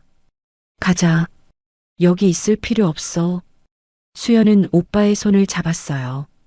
일어서는데 다리가 후들거렸습니다. 하지만 오빠가 부축해 주었어요. 단단한 팔이었습니다. 빈소를 나서는 순간 수연은 뒤를 돌아봤습니다. 시어머니와 시아버지, 남편이 서 있었어요. 세 사람 모두 굳은 표정이었습니다. 특히 시어머니의 얼굴에는 분노와 두려움이 뒤섞여 있었어요. 3년간 그렇게 기세등등하던 사람이 작아 보였습니다. 수연은 그 얼굴을 보면서 생각했습니다. 이제 끝인가? 이 지옥이 드디어 끝나는 건가? 민준이 조용히 말했어요. 아직 안 끝났어. 이제 시작이야. 수연은 오빠를 바라봤습니다. 오빠의 눈빛은 단단했어요. 무언가를 결심한 사람의 눈빛이었습니다. 완전히 끝내야 해. 저 사람들이 다시는 너한테 손대지 못하게. 법적으로 확실하게 정리할 거야. 수연은 고개를 끄덕였습니다. 처음으로 오빠가 믿음직스럽게 느껴졌어요. 평생 멀게만 느꼈던 오빠가 지금은 세상에서 가장 든든한 사람이었습니다. 장례가 끝나고 일주일 뒤 민준이 본격적으로 움직이기 시작했습니다. 먼저 변호사를 선임했어요. 이혼 전문 변호사였습니다. 민준의 후배라고 했어요. 검사 출신으로 이혼 소송 경험이 많은 사람이었습니다. 꼼꼼하고 냉정한 사람이었어요. 민준은 수연에게 시댁에서 겪은 일들을 상세하게 정리하라고 했어요. 하나도 빠뜨리지 마. 다 적어. 기억나는 것 전부. 폭행 날짜, 상황, 목격자 유무, 병원 기록까지. 수연은 떨리는 손으로 그 모든 걸 적어 내려갔습니다. 3년간의 기억이었어요. 쓰다 보니 눈물이 났습니다. 이렇게 많은 일이 있었구나. 내가 이렇게 많이 당했구나. 하나하나 쓸 때마다 그때의 공포와 분노가 되살아났어요. 이게 다 증거가 돼. 법정에서 쓸 수 있어. 내 말을 뒷받침해 줄 자료야. 민준의 말에 수연은 고개를 끄덕였어요. 며칠 뒤 동혁에게서 연락이 왔습니다. 수연아, 우리 만나서 얘기 좀 하자. 이러지 말고 다시 생각해봐. 수연은 전화를 받지 않았어요. 받고 싶지 않았습니다. 저 목소리를 들으면 또 흔들릴 것 같았어요. 대신 민준이 대신 연락했습니다. 협의 이혼 제안합니다. 받아들이시면 조용히 끝낼 수 있어요. 서로 좋게 정리하는 겁니다. 동혁은 처음에 거부했습니다. 이혼은 안 돼. 다시 생각해봐. 내가 잘할게. 엄마한테도 말씀드릴게. 하지만 민준이 녹음 파일을 언급하자 태도가 바뀌었어요. 시어머니의 폭행, 협박 녹음이 있습니다. 장례식장에서 상주를 폭행한 것도 다 녹음돼 있어요. 형사 고소하면 귀찮아지실 텐데요. 뉴스에도 나올 수 있고요. 사업하시는 분한테 좋지 않을 겁니다. 전화기 너머로 침묵이 흘렀습니다. 한참 뒤에 동혁의 목소리가 들렸어요. 한숨 섞인 목소리였습니다. 알겠어. 이혼하지. 대신 조용히 해. 소문나면 안 돼. 동혁은 결국 합의했습니다. 체면이 중요한 사람이었으니까요. 검사 처남이 고소한다는 소문이 나면 곤란하다고 생각한 거겠죠.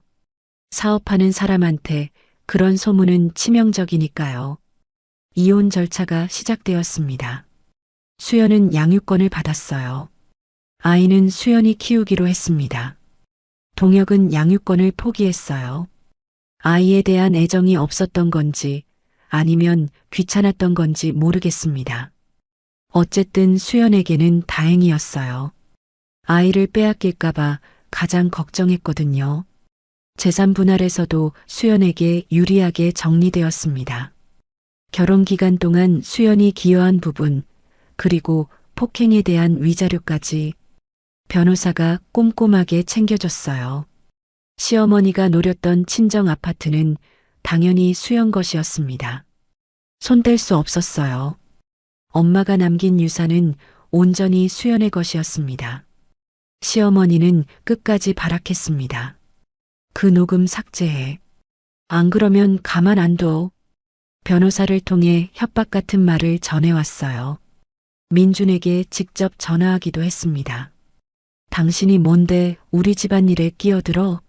검사라고 다야? 검사가 이런 일에 개입해도 돼?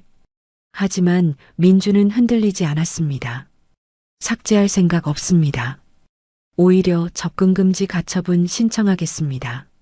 한 번 더 연락하시면 그때는 스토킹으로 고소합니다. 녹음도 있으니까 어렵지 않습니다. 법원에 접근금지 신청을 넣었어요. 시어머니가 수연과 아이에게 접근하지 못하도록요. 일정 거리 이내로 오면 안 되고 전화도 안 되고 제3자를 통한 연락도 금지였습니다. 위반하면 처벌받을 수 있다는 조건이었어요. 시어머니는 그제야 물러섰습니다. 검사인 민준을 상대로 싸워봤자 이길 수 없다는 걸 깨달은 거예요. 돈과 힘으로 누르려 했지만 법 앞에서는 소용없었습니다. 평생 돈으로 사람을 쥐락펴락하던 사람이 법 앞에서 무력해지는 거였어요. 처음 당하는 일이었을 겁니다. 이혼이 확정된 날 수연은 엄마의 아파트에 앉아 있었습니다. 창밖으로 햇살이 들어왔어요. 따스한 오후였습니다. 오랜만에 느끼는 평화로운 햇살이었어요. 아기가 옆에서 잠들어 있었습니다. 작고 평화로운 얼굴이었어요. 통통한 볼, 오물오물 움직이는 입술. 수연은 그 얼굴을 한참 동안 바라봤습니다. 끝났구나. 드디어 끝났구나. 눈물이 흘러내렸습니다. 슬픔의 눈물이 아니라 안도의 눈물이었어요. 3년간의 지옥이 끝났습니다. 시어머니의 구박, 남편의 무관심, 끊임없는 폭력과 협박. 그 모든 것에서 벗어났어요. 민준이 커피를 들고 옆에 앉았습니다. 앞으로 어떻게 할 거야? 여기서 살려고. 엄마가 남긴 집이니까. 수연의 목소리는 담담했습니다. 아이 키우면서 일자리도 알아볼 거야. 예전에 다니던 회사에 연락해 볼까 해. 천천히요. 급하게 안 하고. 아이가 조금 크면 그때 시작하려고. 민주는 고개를 끄덕였어요. 필요한 거 있으면 말해. 도와줄게. 돈이 필요하면 돈도 보태줄 테고. 괜찮아. 엄마가 남긴 것도 있고. 이제 혼자 해볼 수 있을 것 같아. 수연은 오빠를 바라봤습니다. 어린 시절부터 늘 멀게만 느꼈던 오빠였어요. 연락도 안 되고 마음도 안 통하는 사람이라고 생각했습니다. 오빠, 응? 왜 그동안 그렇게 차갑게 굴었어?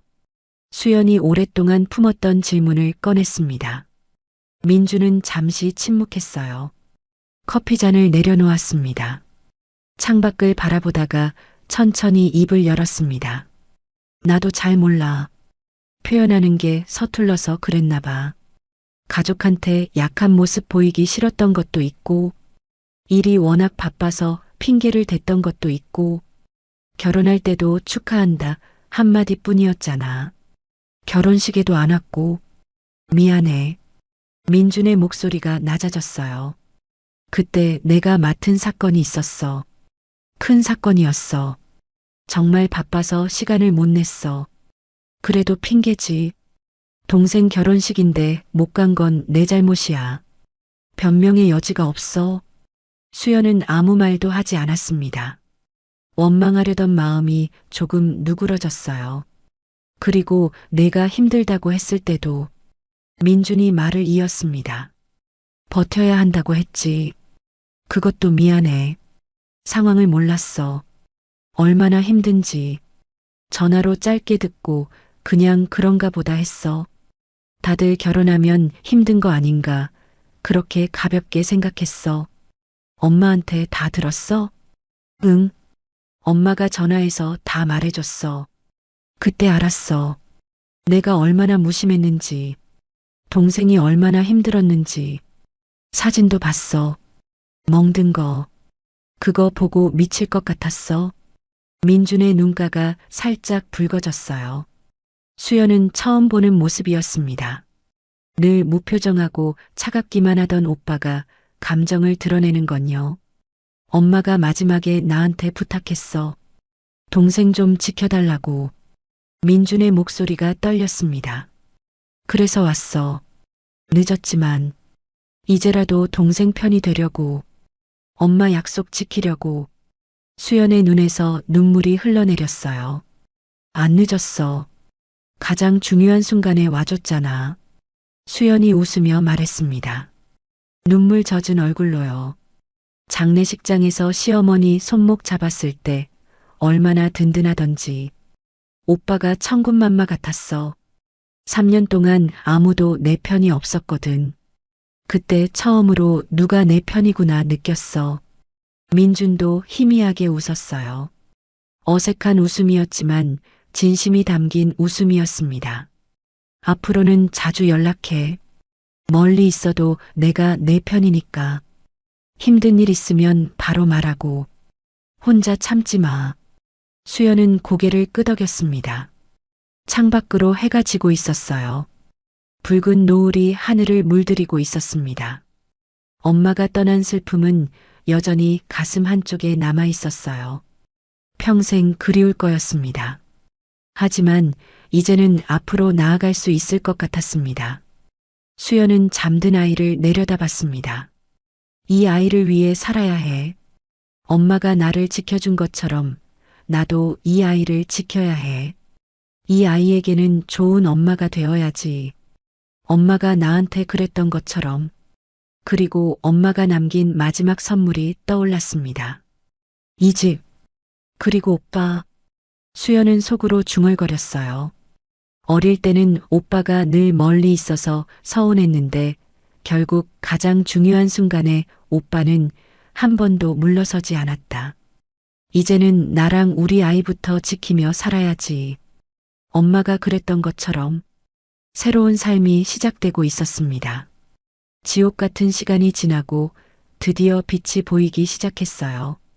엄마가 하늘에서 지켜보고 있을 거였습니다. 잘 살아라, 행복해라 하고요. 수연은 눈을 감고 조용히 기도했습니다. 엄마 고마워. 사랑해. 잘 살게. 아이 잘 키울게. 엄마처럼. 창밖으로 별이 하나 떠올랐습니다. 엄마가 보낸 신호 같았어요. 수연은 미소 지으며 그 별을 바라봤습니다. 아기가 잠결에 방긋 웃었어요. 엄마의 미소를 닮은 것 같았습니다. 오늘 사연 여러분께는 어떻게 들리셨나요? 끝까지 들어주셔서 감사드리고요. 영상이 마음에 와닿으셨다면 구독과 좋아요, 알림 설정 꼭 부탁드립니다.